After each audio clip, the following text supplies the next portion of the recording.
Hey, good morning. It's Kesha. So welcome and welcome back. We are now on day 2 of our Lenten lessons. Let's go ahead and take a moment to center. So close your eyes. Get comfortable in your seat. Shake it out if you need to.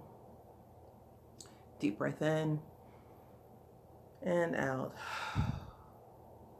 Just feel yourself present in this moment. In and out. Immediately tapping into a sense of peace and calm. Letting each of the day's worries and cares drift away.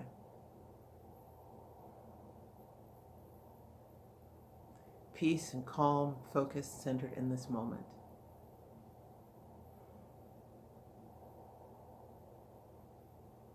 Our minds bright, our hearts open.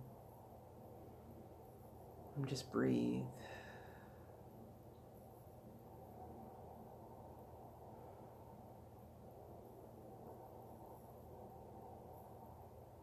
With a smile on your face, gently open your eyes. And we're ready to begin.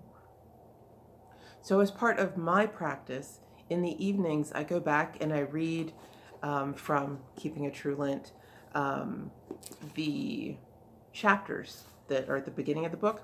I don't know if I went through this in the first explanation video, but at the back of the book, for each day, he'll have the reading selections and then some, questions and then another affirmation. I'm not really doing all of the questions, though by having read the material, you kind of do have a feeling for the answers of them. But he does recommend each chapter. And so last night's chapter was denial. And I came across something interesting that I did want to share with you. And I'll have to figure out a way to do this, whether we do it the following day when I've done my lessons in the evening, or if I do the previous day's lesson ahead of time and then bring it to you the next day. I don't know. I don't really want to do that. I want to kind of keep all one day together. But anyway, we're going back to denial.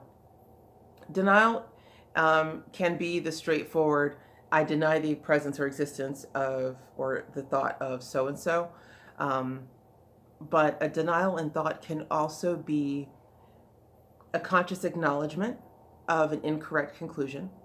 So we are now, with that new awareness, we are denying the previously expressed truth. Denial can also be refusing to entertain thoughts that don't serve us. So I deny myself the mental laxity of focusing on things that aren't important or don't serve my greater interests. So by my turning my attention away from those things, I am denying their existence to me. I'm denying their power. Also, withdrawing mental sustenance from low ideals. Again, taking our attention away from that which doesn't serve us and putting it onto that which does. So we are denying by taking the attention away and affirming by putting the attention where we want it to be. So yeah, those are 3 different ways of expressing a denial. And so I want you to be able to take that into your world, because as I read that last night, I was able to apply it and actively apply it to a situation that I'm facing and got so much relief and a tremendous release from it. This is only day 1, so I can only imagine what the rest of this process holds, but I did want to share that with you. There was also a fantastic quote that I put in my journal in 2-3 different places, so I wanted to share it with you as well, and then we'll get into today's lesson.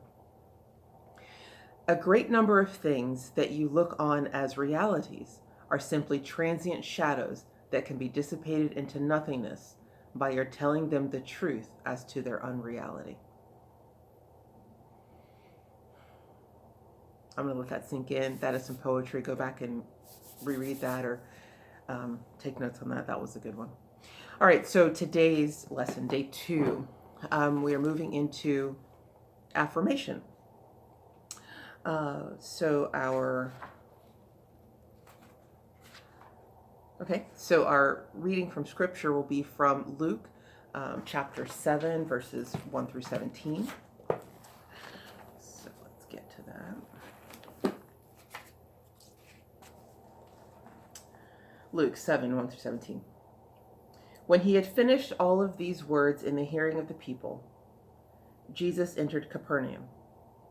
Now the servant of the centurion was seriously sick, one who was very dear to him, and he was near death. And when he heard about Jesus, he sent to him Jewish elders and besought him to come and heal his servant. When they came to Jesus, they begged him earnestly, saying, "He is worthy to have this done for him, for he loves our people, and he has even built us a synagogue." Jesus went with them, and when they were not far from the house, the centurion sent some of his friends to him and said, "My Lord, do not trouble yourself, for I am not worthy that you should enter under my roof.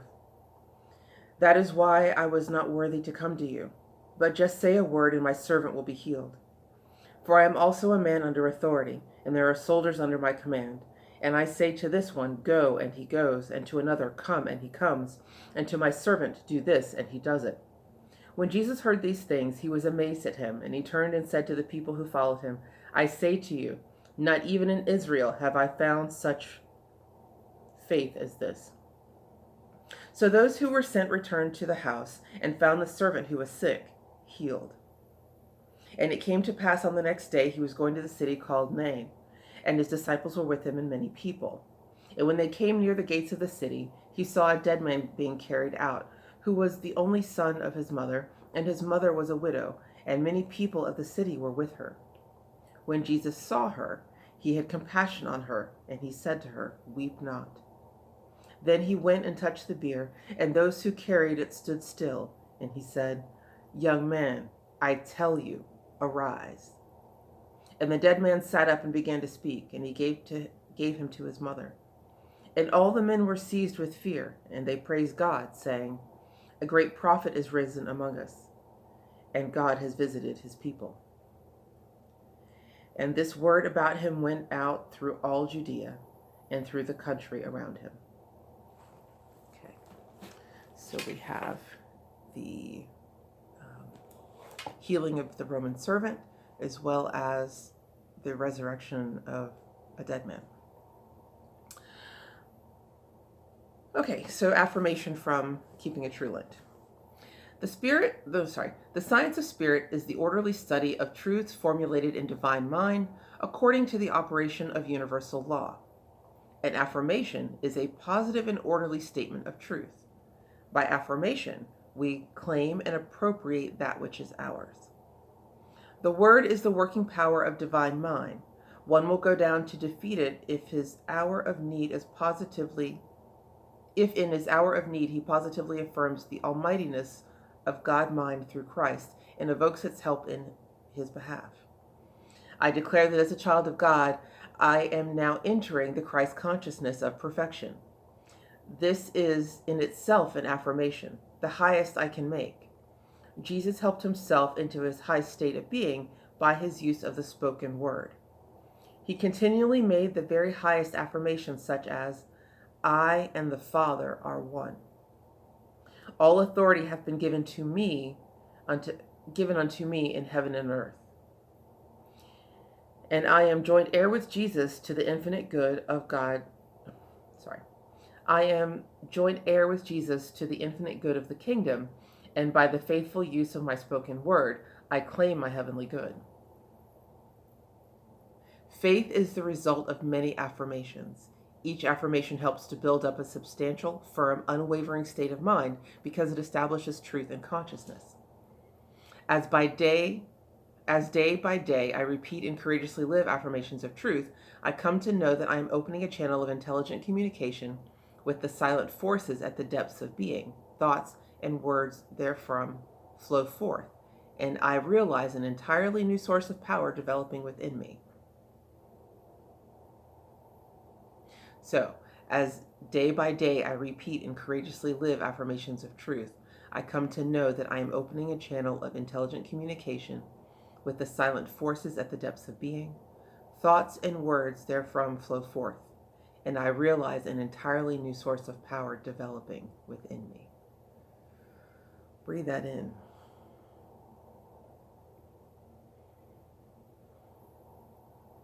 And now let us affirm. Through Jesus Christ, I realize my divine son and daughtership, and I am transformed into his image and likeness.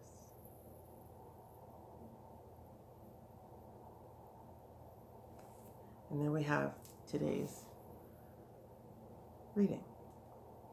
Okay, so I will be back. I will see you tomorrow. Enjoy the day. Take this with you and let it marinate. And we'll be back. Have a good one. Bye.